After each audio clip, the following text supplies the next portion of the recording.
अस्सलाम वालेकुम dear students. Software engineering के टॉपिक सॉफ्टवेयर क्वालिटी एश्योरेंस के साथ मैं लीजा कासिम। हम पढ़ रहे थे सॉफ्टवेयर क्वालिटी एश्योरेंस और आज का जो टॉपिक है उसमें हमने ये डिस्कस करना है कि स्टैंडर्ड्स क्या होते हैं, क्वालिटी के स्टैंडर्ड्स। 3 तरह के डिफरेंट स्टैंडर्ड्स हम आज डिस्कस करेंगे, जिसमें सबसे पहला है आईएसओ का quality standards, then CMMI quality standards और उसके बाद है सिक्स सिग्मा क्वालिटी स्टैंडर्ड्स। अब स्टैंडर्ड क्या होता है? कोई भी चीज़ जो कि बार बार के एक्सपीरियंस के बाद एक तयशुदा बन जाती है, जिसको मीट करने के लिए, जिसके बराबर आने के लिए बाकी लोग कोशिश करते हैं, उसको हम कहते हैं स्टैंडर्ड। अब आईएसओ इंटरनेशनल स्टैंडर्ड ऑर्गेनाइजेशन एक कंपनी है जो कि डिफरेंट स्टैंडर्ड्स फिक्स करती है क्वालिटी के, ताकि लोग उस क्वालिटी को मीट करने की कोशिश करें, उसके बराबर आने की कोशिश करें। देन हम कहते हैं कि भाई ये क्वालिटी प्रोडक्ट है।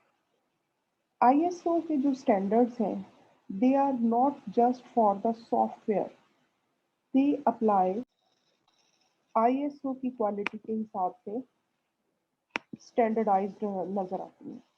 फॉर एग्जांपल, एक ब्रांड है पाकिस्तान का ही गौरमेंट, उसके बॉटल के ऊपर अगर आप देखें तो उस पे भी आईएसओ सर्टिफाइड लिखा होता है, आईएसओ 9000 सर्टिफाइड, आईएसओ 2008 सर्टिफाइड। यानी ये भी इंटरनेशनल स्टैंडर्ड ऑर्गेनाइजेशन के क्वालिटी स्टैंडर्ड को ये ब्रांड जो है वो मीट कर रहा है। इसके लिए आपको करना क्या पड़ता है? आपकी ऑर्गेनाइजेशन को रजिस्टर करवाना पड़ता है आईएसओ के साथ। भाई हम आपके जो स्टैंडर्ड्स हैं उनको फॉलो करना चाहते हैं और इस प्रोसेस को हम फॉलो करेंगे, और आप हमें ये एक टैग दे दें, एक रजिस्ट्रेशन दे दें, भाई ये क्वालिटी हमारी आईएसओ की सर्टिफाइड है। तो कंपनी क्या करता है, तो आईएसओ ऑर्गेनाइजेशन क्या करती है, उनको रजिस्टर कर लेती है कंपनी को, और उसको एक सेट ऑफ रूल्स, एक सेट ऑफ स्टैंडर्ड्स प्रोवाइड कर देते हैं कि आपकी चीज़ में, आपके प्रोडक्ट में ये क्वालिटी मौजूद होनी चाहिए, जिसकी वजह से वो आपको स्टैंडर्ड क्वालिटी कहलाने के वो प्रोडक्ट जो है वो लाइक बन जाएगा। तो ये तो है रजिस्ट्रेशन। जब रजिस्ट्रेशन हो जाती है तो उसको स्टैंडर्ड्स को मीट करने की वो ऑर्गेनाइजेशन कोशिश करती है, वो कंपनी कोशिश करती है, और उसके बाद ऑडिट्स वगैरह होते हैं, बाई एनुअल हो सकते हैं, और रिपोर्ट्स जनरेट होती हैं कि क्या ये स्टैंडर्ड्स मीट हो रहे हैं ये या नहीं हो रहे। यानी उसको कॉन्टीन्यूस, ये एक ऐसा प्रोसेस है जिसको ऑर्गेनाइजेशन को या फिर कंपनी को जो आईएसओ सर्टिफाइड रहना चाहती है, उसको मुख्तलिफ तरीके से कोशिश करते रहना पड़ता है उन स्टैंडर्ड्स को मीट करते रहने की। ठीक है, फिर उस कंपनी को एक सर्टिफिकेट इशू कर दिया जाता है कि ये रजिस्टर हो चुकी है। और इसके अलावा उसके बाद क्या होते हैं, ऑडिट्स वगैरह होते हैं। जो कुछ टॉपिक्स हैं जो कि आईएसओ 9000:2008, ये वो रूल बुक है जो क्वालिटी के स्टैंडर्ड्स रखती है। उसमें कौन कौन सी चीज़ें शामिल हैं? आपके पास management responsibility, quality system, contract का रिव्यू होता है, design control, document and data control, यानी डॉक्यूमेंटेशन कितनी बन रही है आपकी, प्रोडक्ट आइडेंटिफिकेशन एंड ट्रेसेबिलिटी के प्रोडक्ट की फीचर्स जो है वो कंप्लीट है, क्या वो कंप्लाई कर रहे हैं, कंप्लायंस मौजूद है, प्रोसेस कंट्रोल, प्रोसेस प्रोसेस के बारे में जो सीएमएमआई के आगे हम स्टैंडर्ड्स पढ़ेंगे उसमें ज़्यादा मेच्योर चीज़ें हैं, वो आपको उधर समझ आएंगी प्रोसेस कंट्रोल के बारे में। प्रोसेस कंट्रोल एक स्टैंडर्ड प्रोसेस, हमने प्रोसेस मॉडल्स पढ़े हुए हैं कि एक खास तरीकाकार जिसको देखते हुए आप किसी चीज़ को डेवलप करते हैं। इंस्पेक्शन एंड टेस्टिंग, इंस्पेक्शन होता है किसी चीज़ की छानबीन करना, देखना क्या ये किसी खास चीज़ के मुताबिक है या नहीं। Then corrective and preventive actions, control of quality records, internal quality audits, training, servicing and statistical techniques.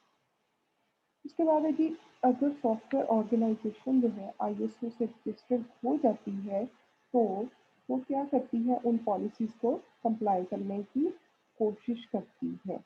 और इन पॉलिसीज़ को अगर वो कंप्लाई कर देती है तो वो आईएसओ सर्टिफाइड क्वालिटी प्रोडक्ट कहलाती है। और इससे कंपनी का फ़ायदा क्या है, ये उस ऑर्गेनाइजेशन का फ़ायदा क्या है? आईएसओ क्योंकि एक स्टैंडर्ड है इसलिए उसके बारे में सब लोगों को पता है, सब लोग उसको जानते हैं, इसलिए लोग भरोसा कर सकते हैं उस चीज़ की क्वालिटी पे कि ये आईएसओ सर्टिफाइड है तो भाई अच्छी होगी, क्योंकि आईएसओ की एग्जामिन्ड है, ऑडिटेड है। तो इसका मतलब ये है कि स्टैंडर्ड आईएसओ के स्टैंडर्ड्स के मुताबिक इसलिए क्वालिटी प्रोडक्ट है। ये था आईएसओ। मूविंग ऑन, आगे है जी सीएमएमआई क्वालिटी स्टैंडर्ड। जब मैं आपको पीपल सीएमएम पढ़ा रही थी या फिर 4 Ps पढ़ा रही थी प्रोजेक्ट मैनेजमेंट के, उसमें हमने पीपल पढ़ा था और उसमें मैंने आपको बताया था कि एक मैच्योरिटी मैट्रिक्स डेवलप किया जाता है हर इंडिविजुअल की कैपेबिलिटीज़ को मेजर करने के लिए कि वो इस वक्त कितना मैच्योर है, किस लेवल पे है कोई इंसान। और तब भी मैंने आपको बताया था इसी तरह से सॉफ्टवेयर की क्वालिटी को मेजर करने के लिए भी एक कैपेबिलिटी मैच्योरिटी मैट्रिक्स होता है, वो है सीएमएमआई। तो मैच्योरिटी का क्या मतलब है? मैच्योरिटी का मतलब होता है कि कोई चीज़ कितनी बेहतर से बेहतर है। मैच्योर होने का मतलब ये है कि वो एक ख़ास तजर्बात की बुनियाद पे जो चीज़ें फिक्स कर ली गई हैं, जो स्टैंडर्ड फिक्स कर लिए गए हैं, आप उनको कंप्लाई कर रहे हो, तो आप एक ख़ास लेवल अचीव कर लेते हो। सीएमएमआई में टोटल 5 लेवल्स हैं जिनको आपकी कंपनीज़ जो हैं वो अचीव करने की कोशिश करती हैं। बिल्कुल उसी तरह से जैसे आईएसओ की रजिस्ट्रेशन कंपनी को हासिल करनी पड़ती है, इसी तरह से सीएमएमआई के स्टैंडर्ड्स को भी आपको मीट करना पड़ता है आफ्टर द रजिस्ट्रेशन। तो वो जो सीएमएमआई है वो आपको कोई ना कोई लेवल असाइन कर देती है according to the standards that you are performing. जो काम आप कर रहे हैं वो किस स्टैंडर्ड का काम है उसके मुताबिक आपको कोई ना कोई लेवल दे दिया जाता है। वो लेवल कौन कौन से हैं? 5 लेवल हैं: initial, managed, defined, quantitatively managed और ऑप्टिमाइजिंग। यहाँ पे नेक्स्ट स्लाइड में मेरे पास एक चार्ट है जो कि डिस्क्राइब कर रहा है कि इन 5 लेवल्स पे अगर कोई कंपनी होती है किसी एक लेवल पे भी, तो उसके अंदर कौन कौन सी प्रोसेस एरियाज हैं जिनको वो फॉलो कर रही है। फॉर एग्जांपल यहाँ पे मेरे पास है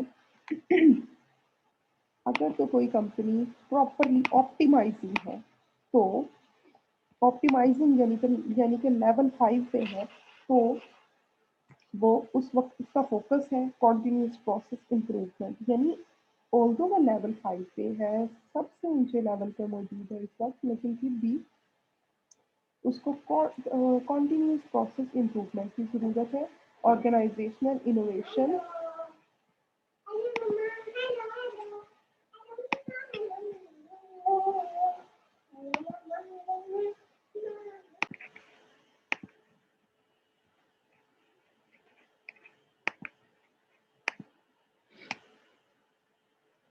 तो प्रोसेस एरियाज कौन से होने चाहिए जब आपका जो लेवल 5 अचीव्ड है?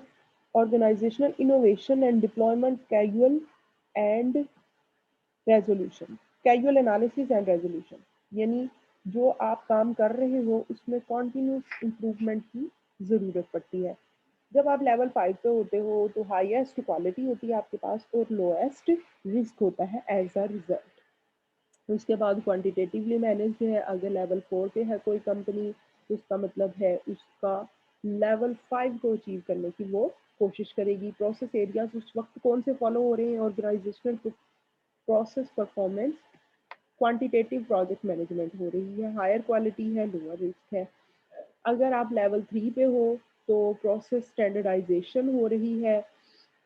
फोकस होगा प्रोसेस को एक खास स्टैंडर्ड पे लेके आने के लिए। प्रोसेस एरियाज बहुत सारे फॉलो हो रहे होंगे: requirements development, technical solution, product integration, verification, validation, organisational process focus, organisational process definition, organisational training, integrated project management हो रही होगी, integrated supplier management, risk management, decision analysis and resolution, organisational environment for integration, integrated teaming हो रही होगी, medium type की quality है और medium type का रिस्क होगा अगर कंपनी लेवल 3 पे मौजूद है। लेवल 2 है जी मैनेज्ड, इसमें कंपनी का फोकस होता है बेसिक प्रोजेक्ट मैनेजमेंट करनी होती है। प्रोसेस एरियाज कौन से फॉलो हो रहे होंगे, रिक्वायरमेंट्स मैनेजमेंट हो रही है, प्रोजेक्ट प्लानिंग होती है, प्रोजेक्ट मॉनिटरिंग एंड कंट्रोल होता है, supplier agreement management, measurement and analysis, process and product quality assurance, configuration management हो रही होगी। लो क्वालिटी होती है और हाई रिस्क होता है लेवल 2 पे। लेवल 1 है परफॉर्म्ड लेवल या फिर इसको इनिशियल लेवल भी कहते हैं। फोकस होता है इनफॉर्मल, प्रोसेस जो है वो इनफॉर्मल और एडहॉक होता है, यानी अभी तक कंपनी कोशिश कर रही होती है लेवल 2 पे यानी मैनेज्ड लेवल पे आने की। अभी सिर्फ वो रजिस्टर्ड है, उसने कुछ खास अचीव नहीं किया है या कुछ खास प्रोसेस इंप्रूवमेंट नहीं दिखाई है। That's why it's called initial level या फिर इसको हम परफॉर्म्ड लेवल भी कहते हैं। लोएस्ट क्वालिटी है और हाईएस्ट इसमें रिस्क होता है। देन ये था CMMI के different levels, level 1 to 5। Next है सिक्स सिग्मा क्वालिटी के स्टैंडर्ड्स क्या है। जैसे कि मैंने लेक्चर की शुरू में आपसे बात की कि आज हम 3 क्वालिटी स्टैंडर्ड्स को देखेंगे।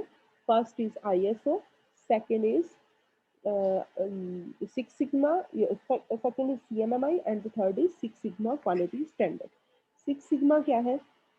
ये भी बिल्कुल उसी तरह एक रिगरस प्रोसेस है, डिसिप्लिन मेथडोलॉजी है, जिसमें स्टैटिस्टिक्स की बुनियाद पे डेटा को देखा जाता है और कंपनी की ऑपरेशनल परफॉर्मेंस को इम्प्रूव करने की कोशिश की जाती है। सिक्स सिग्मा जो नाम है वो सिक्स स्टैंडर्ड डेविएशन से लिया गया है। फॉर एग्जांपल, अगर आपका कोड है और उसके अंदर डिफेक्ट्स हैं 1 मिलियन लाइंस के अंदर 3 या 4, हम कहेंगे क्वालिटी तो बहुत अच्छी है। और जो सिक्स सिग्मा मेथडोलॉजी है, अब उसके बारे में बात कर लेते हैं किस तरह से ये मेथडोलॉजी काम करती है। उसमें 3 कोर स्टेप्स हैं, उसको हम कहते हैं डिफाइन, मेजर और एनालाइज। डिफाइन का मतलब ये है कि रिक्वायरमेंट्स आपकी और डिलीवरेबल्स जो है वो वेल डिफाइंड है, कस्टमर की कम्युनिकेशन उसके अंदर शामिल है।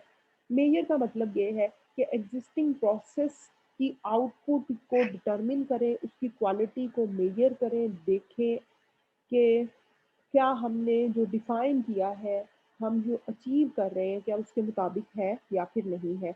इसमें हम डिफेक्ट मैट्रिक्स वगैरह बनाते हैं। तीसरा स्टेप है एनालाइज का। एनालाइज में हम एनालिसिस करते हैं कि डिफेक्ट मैट्रिक्स में क्या क्या डिफेक्ट्स हैं और उनको रिजॉल्व करने की तरफ बाद में आते हैं। दूसरा है जी, अगर एग्जिस्टिंग सॉफ्टवेयर प्रोसेस जो है बना हुआ है किसी कंपनी में लेकिन उसमें इम्प्रूवमेंट की ज़रूरत है, तो सिक्स सिग्मा कहता है 2 स्टेप्स करें, इम्प्रूव करें और कंट्रोल करें। Improve the process by eliminating the root causes of defects. हमने जो डिफेक्ट एनालिसिस में ये डिफेक्ट्स को एनालाइज किया था पिछले स्टेप में, उसको हम रिमूव करके रूट कॉजेज को इम्प्रूव करेंगे। और दूसरा क्या काम करेंगे? कंट्रोल करेंगे, प्रोसेस को कंट्रोल करेंगे कि जो अभी डिफेक्ट्स आए हैं वो फ्यूचर में ना आए। इन सब स्टेप्स को हम कलेक्टिवली DMAIC कहते हैं, define, measure, analyse, improve and control. अच्छा, अब ये जो लास्ट में मैंने 2 स्टेप्स बताए ना, इम्प्रूव और कंट्रोल, ये उस केस में बताए जब एग्जिस्टिंग सॉफ्टवेयर प्रोसेस है और उसमें इम्प्रूवमेंट रिक्वायर्ड है। लेकिन अगर कोई ऑर्गेनाइजेशन है जो अभी डेवलपिंग स्टेट में है और उसने अपने प्रोसेसेस को इतना स्टैंडर्डाइज नहीं किया हुआ, तो उसने 2 स्टेप्स को फॉलो करना है। Design the process to avoid the root causes of defects, के वो डिजाइन करें उनको और उसके बाद वेरीफाई करें कि आया ये जो हमने डिज़ाइन किए हैं ये काम भी आते हैं या नहीं, आर दे यूजफुल और नॉट। तो इस हिसाब से जो ये आखिरी स्टेप्स को अगर हम मिलाएं तो ये बनता है DMA-DV। DMA-DV in case when software house is developing the standards, and if improvement is required then it's DMA-IC। आज के लेक्चर में हमने 3 क्वालिटी के स्टैंडर्ड्स पढ़े, ISO quality standards, CMMI quality standards and 6 sigma quality standards. That's it for today. Allah.